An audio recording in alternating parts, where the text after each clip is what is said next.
Several years back, we had the opportunity to go to Africa. And for the first time, we came face to face with kids raising kids because they had lost their parents to the disease. And we looked each other in the eyes and said, you know what, we can do something about this. And we started a nonprofit organization working with locals to address disease and poverty.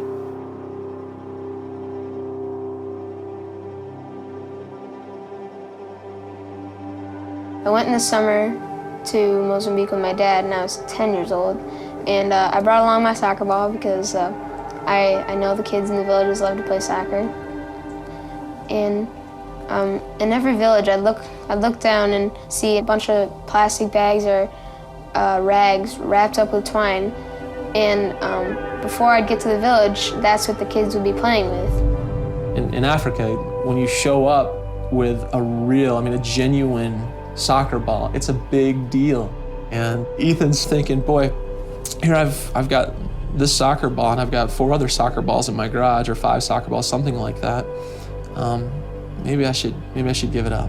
Maybe I should let these guys have this. So when I left, I gave away the soccer ball, and the kids went wild, started cheering. It was crazy. After that, we went home to the United States, and kind of kept thinking about it, and that was awesome. So I talked to my dad and was like, Dad, I think I want to help out those kids some more and get some more soccer balls, some quality soccer balls. We put together this little strategy because I wanted to make sure, as a dad, you want him to be intelligent in his conversation so that when he was communicating with folks, he knew what he was talking about. My first call, I called up this one guy. He owns a soccer store. And I got on the phone with him and I was like, hey, this is what I'm doing. I was kind of nervous, and so I didn't really know what to say, but I got to the point where I'm like, so would you like to help out? And the guy turned down flat.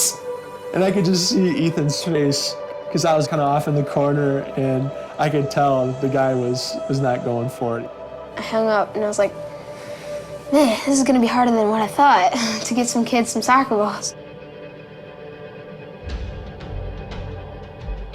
There are a lot of things we can do to help kids. We can come alongside and help them get an education. We can come alongside and get them water, fill in the blank. But there's something about a soccer ball. It can bridge ethnicities. It can give a kid who has a mom or dad on a deathbed some hope. Give him a coping mechanism. For my son, he loves the game, and I think it's really cool when you can take what you love doing and use it to make the world a better place. I eventually started calling some other companies, such as Franklin and Wilson and Rowlings, and they're like, yeah, I'd love to help you out. It's an awesome feeling when people are like, yeah, I'd like to help get kids some soccer balls. So far, I think we've hand-delivered around 1,200 soccer balls. I'm going to South Africa soon, and I'm looking forward to hand-delivering some balls for the first time since the beginning.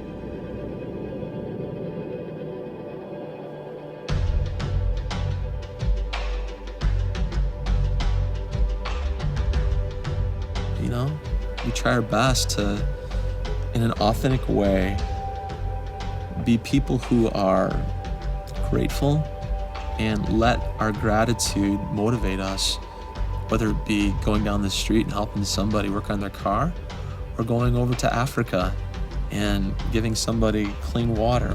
If that's just sort of the vibe, the ebb and flow of our lives as a family, somehow, in an unexplainable way, it'll get transposed into our kids' lives.